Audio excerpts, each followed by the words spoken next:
Pra çfarë dua të them me këtë që kanë marrë të gjithë pjesën rrethanore dhe pa shkuar, pa më konfirmuar policia dhe prokuroria motivin, unë nuk e konsideroj si një ngjarje të zbardhur, por e mendoj si një nxitim të policisë për shuar të gjithë bujën mediatike.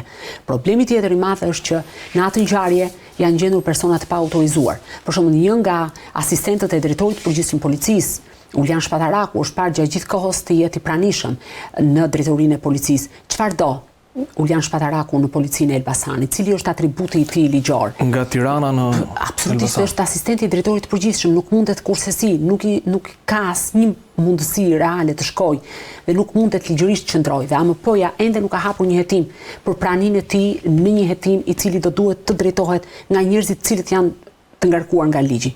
Pse duhet shkojë ai? Cili është interesi i tij? Çfarë po fshihet në këtë ngjarje? Pra të gjitha këto më bëjnë të dyshoj që janë shumë larg ekzekutorit, ose më saktë mund ta dinë, por arsyet se pse nuk e ndalojnë, këtë nuk di ta them, dhe pse nuk sqarohet motivi. Një ngjarje pa motiv është një ngjarje pa zbardhur. Ka dy momente. Është një informacion i cili qarkulloi që policia ka pasur dyshime për një person i cili është parë në Prenjas dhe mund të jetë autori i dyshuar, mendohet që mund të jetë larguar drejt Maqedonisë së Veriut dhe më pas për të shkuar drejt Malizzi. Ky është njëri informacion, i cili qarkullon dhe duhet të ndalemi për ta diskutuar këtë që nëse është ky rasti vazhdojmë të importojmë vrasës nga jashtë apo jo, ose ti rrëzon komplet të si tezë për shkak të informacioneve që ke, duke thënë se janë ende larg vrasit. Dhe çështja tjetër, nëse ky ngjarje ka ndodhur për çështjet pazareve të drogës, a ka grupe të reja të cilat po lindin në qytetin e Elbasanit, duke qenë se një pjesë të mirë s'ka si goditi, Suelçelën, Çopjat, Çapjat? Po, ka pasur thuajse pjesa më e madhe. Ka pasur, të paktën emrat më të mëdhenj, le të themi u goditën nga. Atëherë, në lidhje me pyetjen tuaj të parë se çfarë pasaporte apo çfarë komësie ka autori dyshuar i ngjarjes, nuk jam në gjendje ta them gjë të tillë. Më duket shumë herët për të dalë konkluzione të tilla. Unë zotroj një emër, ose më saktë disponoj një emër i cili është i dyshuar nga autoritetet, por është po ashtu ende herët për ta bërë publik. Por unë dua vë dispozicion, ndoshta ju mund të kryeni verifikimet tuaja. Ndërkohë, sa i përket faktit arrin grupe të reja, para disa vitesh unë kam bërë një bursë ekselence me një redaktor të huaj britanik. Dhe tekse ne bisedonim së bashku edhe bashkë me ekipin që po punonim për temën, që Klodiana më pyeti a mendoni që me goditjen e këtij grupimi kriminal çështjet janë zgjidhur? Dhe përgjigjja ishte e rrufeshme jo, i thash, sepse një bie e mira ngrihen. Pra, nëse rrezohet një grupim, disa të tjerë që janë në hije përpiqen të fitojnë territorë dhe lufta kundër trafikut të drogës, krimit organizuar apo aktiviteteve tjera të paligjshme është një luftë që nuk mbaron kurrë. Çështja është kur krimi kalon dhe merr terren dhe është mbi shtetin ose ka arritur të kap struktura të rëndësishme apo segmente të caktuara brenda institucioneve, kjo e ndryshon gjën dhe kjo është e frikshme. Më lë të kaloj tek tema e tretë me këtë? Po. Kaloj. Sepse kalove fiks tek tema e tretë. Unë do diskutojmë me gazetar kronike, besoj që do duhet ta njohim ritmin e bisedës gjatë gjithë kohës. Gjatë gjithë kohës, kështu që e kuptojmë njëri tjetrin. Ne ndalemi tek rendi dhe siguria. Klodi preku pak me të drejtë për sa i përket grupeve kriminale që te kalojnë policinë, shkojnë në struktura të larta të shtetit dhe krijojnë probleme, dhe unë dua ta diskutoj për të parë se ku ndodhet gjendja e sigurisë në Shqipëri, sa të sigurt jemi ne, roli i policisë, menaxhimi i drejtorit të përgjithshëm policisë së shtetit për institucionin cilin ai tashmë e ka, le të themi, e drejton, e ka në varësi, dhe roli i Ministrisë së Brendshme, e cili duket se ka ngelur pak rol në hije. Ta nismë kjo e fundit, këto janë tre personazh cilët unë kam zgjedhur për të kuptuar gjendjen e sigurisë në vendin tonë. Ministrin e Këto janë përgjigje që kam përshtypje. Patjetër. Dgjoj, nuk kam asgjë personale me asnjërin prej tyre. Ne analizojmë situatën, jemi të detyruar ta bëjmë për hir të publikut. Krimi dhe rendi është në një moment delikat, kjo duket shumë qartë. Mjafton të rendisim ngjarjet kriminale për ta kuptuar këtë çështje. Ne sapo folëm për disa të tyre. Çfarë tregon kjo? Tregon pa aftësi të shtetit për t'i parandaluar ose në mos për t'i parandaluar për t'i zbardhur më pas. Dhe kjo çalon dhe ka notë ngelse në klasë, edhe Policia e Shtetit dhe Ministria e Brendshme. Paftësia vjen si pasojë e paftësisë reale të qenurit jo profesionist, apo është një vullnet politik i cili mungon? Është shumë komplekse. Ka të bëjë me struktura, segmentet caktuara të inkriminuara, ka të bëjë me mungesë besimit tek strukturat e policisë, ka të bëjë me mungesë vullneti politik, ka të bëjë me përplasje të forta dhe të një niveli shumë të lartë të krimit të organizuar. Pra nuk është një çështje kaq e thjeshtë, është shumë komplekse. Keni folur për klane brenda policisë së shtetit. Po, dhe vazhdoj të qëndroj des dhe kam prova për të. Me shumë vëmendje atë. Prova për këtë. Mirë, kjo a përkthehet automatikisht në një lloj mungese cilësie për të qenë serioz si institucion për të tetuar dhe për të mbajtur sigurinë në nivel optimale? Ja, po ju bëj një kundërpyetje dhe ju kam pyetur edhe në misionin tim. A do duhet të kishte përgjegjës në ngjarje e Rinasit? A do duhet të paktën moralisht të kishte një dorëheqje? Unë besoj po. Atëherë kemi një dorëheqje? Ne nuk e kemi këtë. Atëherë këtu qëndroj. Dgjoj, një person, një zyrtar i lartë në punën e tij mund të jetë i shkëlqyer, por mund të ndodhë që edhe të gaboj ose të mos e menaxhoj si duhet situatën në një moment caktuar. Dhe ndoshta nuk ka përgjegjësi ligjore, por ama ka përgjegjësi morale. Dhe disa pozicione që janë shumë të rëndësishme, siç është ministri i Brendshëm, drejtori i përgjithshëm i policisë etj me radhë, në momentin që nuk ja del dot. Jo, ndoshta mund të jetë njeriu më i mirë, nuk ka të dytë si ai apo si ajo, por nuk ja del dot. Është më mirë të tërhiqet. Të vi dikush tjetër që mund ta bëjë atë detyrë. Pra ka gjithmonë, por këtu nuk ka më dorëheqje. E para, e dyta, ke parë ndonjë analizë të thelluar pas këtyre ngjarjeve që kanë ndodhur?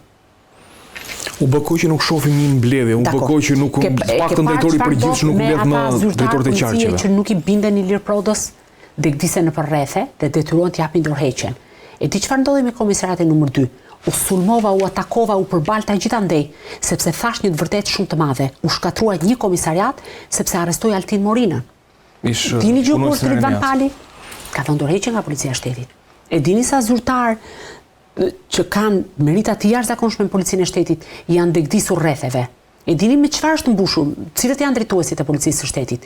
Janë me 0 kontribut, vetëm sepse janë miq të Ilir Prodës. Nuk bëhet policia me miq edhe me shok. Policia bëhet me profesionist dhe me njerëz që kanë integritet. Ndodhen këta në Policinë e Shtetit? Ka për mua sa të duash në Policinë e Shtetit. Jo gjithë struktura, nuk mund të përfshi në këtë, siç na thot ne kryeministri Kazan, nuk mund të përfshihen të gjithë në atë Kazanin, se prandaj kemi ardhur në këtë gjendje, të gjithë duke sharë të gjithë. Jo, ka brenda Policisë së Shtetit burra dhe gra, djeme dhe vajza të jashtëzakonshëm. Dhe ne kemi më së shumti nga gjitha strukturat punonjës policisë që kanë dhënë jetën për këtë vend. E kupton? Dhe ndërkohë qeverisim policinë me miq e me shok. Nuk është ky koncepti.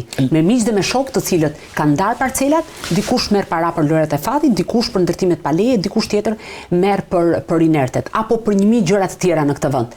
Dhe ky është problemi. Ndërkohë ministrja në Elbasan kishte ndodhur ngjarje dhe ministrja dilte më bënte propagandë se ishin disa ndërtime pa leje që po inspektoheshin. Po sepse këtë pozicioni ka dhënë kryeministri. Unë jam nuk i jep kryeministri atributet e një ministri, ja jep kushtetuta dhe ligji. Dhe patjetër që unë jam kundër një ministri që fut hundët në punët e Policisë së Shtetit, por jam pro një ministri që harton politika dhe i jep autoritet policisë. Se në fund fare ministri është për politika, është njëri politik dhe që harton dhe jep vullnet, vizione të tjera. Njëri politik, ajo që përpara dhe policinë. Ndodhi ngjarja e Rinasit, një orë përpara ministra thoshte këtu është fushë me lule. Vriten brenda familjes, ne nuk do ruajmë policë patjetër. Ngjarjet brenda familjes janë problematike. Janë tjetër natyrë, janë tjetër natyrë dhe nuk mund të parandalohen. Ndodhi ngjarja në Elbasan dhe flitet për ndërtimet pa leje, po ju bëj unë një pyetje. U ndërtuan brenda natës ato ndërtimet? Ato pallatet, vilat, u ndërtuan brenda natës? Janë ndërtuar në hundën e Policisë së Shtetit, të IKMT-s, një sër institucionesh. Dhe përpara se të më bëhet propagandë dhe të më thuhet mua si qytetar që ne po shkatrojmë këto ndërtimet pa leje, në fakt do duhet hetohen ata zyrtarë që i kanë lejuar. Dakord? Pra ti marrim gjërat me radhë, sepse njerëzit janë mbushur aq shumë me informacion dhe besojnë që e tha ministre që janë pa leje, po pastaj flitet për adresat. Patjetër që janë problematik, po ka çështje më të rëndësishme Policia e Shtetit se sa adresat e se sa zjarfiksit. Mund t'i bëjnë të dyja paralel Klod. Ai nuk është t'i bëjnë të dyja të treja dhe të dyja që tha kryeministri. Të merret me punët e brendshme. Si tha kryeministri? Çfarë tha kryeministri? Ka ligj, ka rregullore, ka kushtetut dhe kryeministri mund t'i thotë hidhë dhe nga kati. Po kjo nuk do thotë që ministria do zbatoj urdhrin të hidhet nga pallati. Klosi do ta përkthejmë. Duke qenë se Zonjës Koçiu si ministri i brendshëm është ngarkuar detyra për të marrë me punët e brendshme, siç janë ndërtimet pa leje, adresat e tjera me radhë, pastrimi i territorit, lidhja me policinë e shtetit është Proda Rama direkt?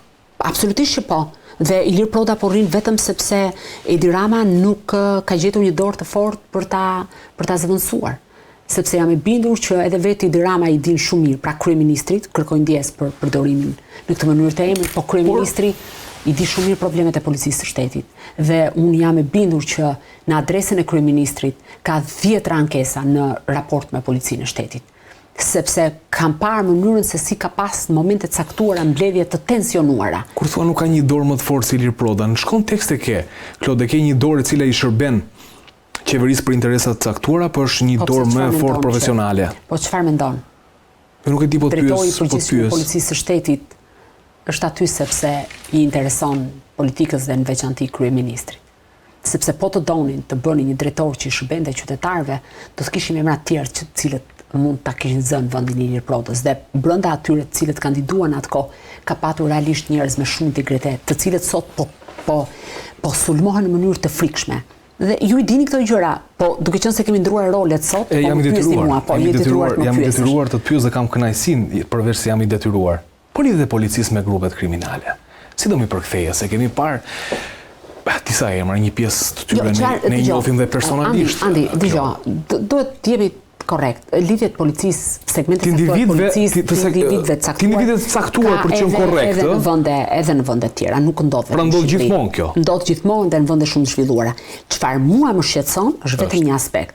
Fakti që janë brenda strukturave elit, pra oficerë të Reneas, oficerë të operacionales.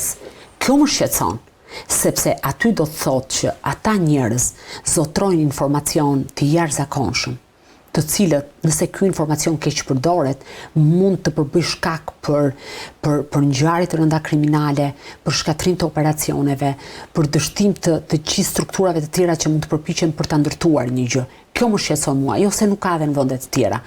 Unë kam lëvizur në disa projekte në vende shumë të zhvilluara, apo në vende jo edhe më pak të zhvilluara. Kam qenë, këtë shqetësime kishte edhe Amerika, për shembull, kur unë kam qenë në projekt atje, kam qenë në një tjetër projekt të Bashkimit Evropian. Pra kanë qenë disa trajnime shumë interesante. Dhe ke kuptuar mirë që kjo funksionon kështu. Ndodh edhe vendet të cilët kanë demokraci e tjera me radhë. Po mirë, ne mos jemi vend shumë i vogël dhe kemi pasur një numër pak më të madh. Mund ta marrin të raport kështu apo jo? E vetmja gjë që më shqetëson është fakti që janë nivele të larta. Janë nivele shumë të larta. Kjo është një këmbën alarmi dhe në këto nivele do duhet të mos kemi lidhje klienteliste, emërime klienteliste, po do duhet realisht të kalojnë disa filtra shumë të thelluar për të shkuar dhe për të patur një vend tek operacionalja, tek Renea etj me radhë. Sepse mund të shkojë në këtë moment, për shembull Reneas, një informacion për një njerëz shumë të kërkuar për ta arrestuar, por nëse njëri prej tyre është i inkriminuar, operacioni mund të dështojë, por operacioni mund të shkojë edhe keq të ketë të vrarë, sepse mund të ketë reagim. Pra, çfarë dua të them me këtë, që brenda në ato struktura duhet të jenë njerëz shumë të besuar, edhe njerëz të cilët do duhet kalojnë disa filtra. Në këtë aspekt them që kjo më shqetëson më shumë se sa numri, sepse kjo ndodh gjithmonë krimi organizuar në gjithë botën. Këtë ka synim të shkojë tek autoriteti që e lufton, të ketë aty të hyjë sa më thellë dhe të shtriten takulat për të patur sa më shumë informacion. Këtë e fundit për këtë temë zgjidhja e rendit dhe sigurisë publike në vendin tonë. Zgjidhet nëse zgjidhet kjo treshe këtu dhe renditen detyrat ashtu siç do duhet renditen dhe varësitë ashtu siç do duhet jenë. E mendon kështu? Jo, nuk e mendoj kështu, nuk lidhet fare me emrat. Lidhet së pari me vullnetin politik, edhe unë mendoj që nuk ka patur vullnet politik për ta luftuar krimin, ka një vullnet të partnerëve ndërkombëtar që kanë parë krimin shqiptar si një rrezik serioz për vendet Bashkimit Evropian dhe Shtetet e Bashkuara, dhe më pas ka një stepje të institucioneve ose më saktë një tulatje ose një mbyllje sysh edhe veshësh për të mos e bërë një gjë të tillë. Po mendoj që koha do të vijë dhe të paktën nga kjo treshja 2 prej tyre nuk do të jenë më. Nuk kuptoj ministrin e adresave dhe drejtorin e përgjithshëm se kryeministri duhet ta lëviz vota, nuk ose duhet ta pezulloj spaku pastaj se nuk ka zgjidhje tjetër, por problemi është që 2 prej atyre, pra nga kjo treshja, ana këtej nuk do të jetë, mendoj së shpejti, sepse ka kaq ngjarje të rënda sa minimalisht moralisht nuk mund të qëndrojnë detyrë. Zonja sa ka marrë detyrë dhe ndoshta është ende erët për të njohur me se nga shëndetësia të kalosh tek bota e krimit. Nuk është fare justifikim. Nëse merr përsipër ta bësh një detyrë të tillë. Po, Klod, mund ta marr sot ngjarjen dhe mund ta marr sot detyrën dhe ngjarjen mund ndodh nesër tani